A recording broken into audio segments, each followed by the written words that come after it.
নমিতার সহজ রান্না চ্যানেলে আপনাদের স্বাগত। কচুর লতি শীতল শুটকি দিয়ে আজকে রান্না করব। লতিগুলোকে বেছে ধুয়ে নিয়েছি, পেঁয়াজ কুচানো, কটা রসুন আছে, কাঁচা লঙ্কা চেরা আছে এখানে, আর শীতল শুটকিকে আমি ভালো করে নুন দিয়ে ধুয়ে নিয়েছি। এখন আমি কড়াইতে দিয়ে দেব সামান্য পরিমাণে 1 চামচের মতো তেল, আর এই তেলটাতে পুরো রান্নাটা হবে।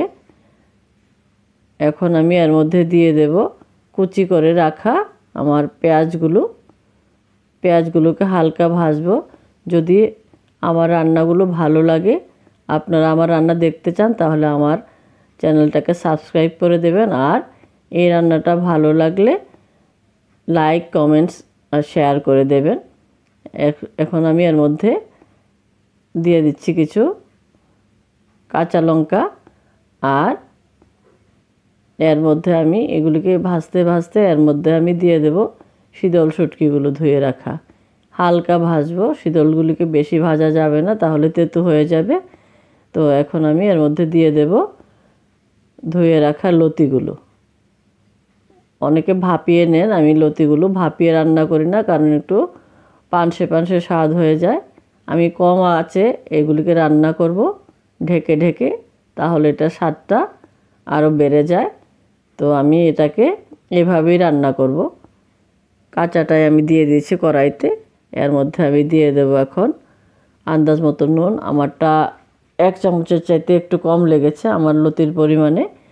আর এর মধ্যে দিয়ে দেব আমি হলদি পাউডার, আর দিয়ে দেব এর মধ্যে সামান্য লঙ্কা পাউডার, লাল লঙ্কার গুঁড়ো। তো এগুলিকে দিয়ে আমি ভালোভাবে মিশিয়ে নেব। ভালোভাবে মিশিয়ে নিয়ে এগুলোকে আমি কম আঁচে রান্না করব, যাতে জ্বলে না যায়। শুটকিটা যদি জ্বলে যায় তাহলে তরকারিটা একটু তেতো তেতো স্বাদের হয়ে যায়। এখন আমি এটাকে একটু ঢেকে দেব, ঢেকে ঢেকে রান্না করতে হবে। কম আঁচে ঢেকে ঢেকে এটাকে রান্না করতে হবে। আর মাঝে মাঝে আমি এটাকে খুলে খুলে দেখব যে নিচে জলটা শুকিয়ে লেগে না যায়। তো আমি দেখছি। আর যদি ঠিকভাবে রান্না না হয়, গলাটা আবার একটু ধরতে পারে। তো এই কারণে এটাকে একটু সময় লাগিয়ে ভালোভাবে রান্নাটা করে নিতে হবে। কিন্তু রান্নাটা ভালো হলে এটা খেতে দারুণ স্বাদের হয়।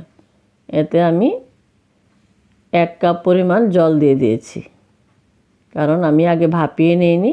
এটা একটু সিদ্ধ হতে হবে, আর জলটা না দিলে এটা শুটকিটা একটু জ্বলে জ্বলে উঠবে। এই কারণে আমি 1 কাপ পরিমাণ জল দিয়ে ঢেকে দিয়েছি।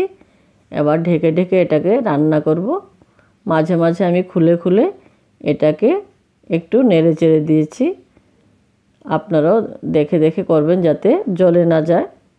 তো যারা এটা খাননি কোনো দিন, একবার খেলে বুঝতে পারবেন এটা কত স্বাদের হয়। এটা দিয়ে পুরো ভাত খাওয়া হয়ে যায়। তো এখন আমি আর একটু পরিমাণ এটাকে ঢেকে দেব। ঢেকে তারপর আমি দেখছি এখন আমার রান্নাটা একদম পুরোপুরি কমপ্লিট হয়ে গেছে। আর আমার এটা রান্না করার প্রয়োজন নেই। এখন আমি সবজিটাকে নামিয়ে নিয়েছি। খুব লোভনীয় দেখতেই লাগছে, খুব লোভনীয় শীতল শুটকি দিয়ে কচুর লতি রান্নাটা দিয়ে খেয়ে দেখবেন একবার।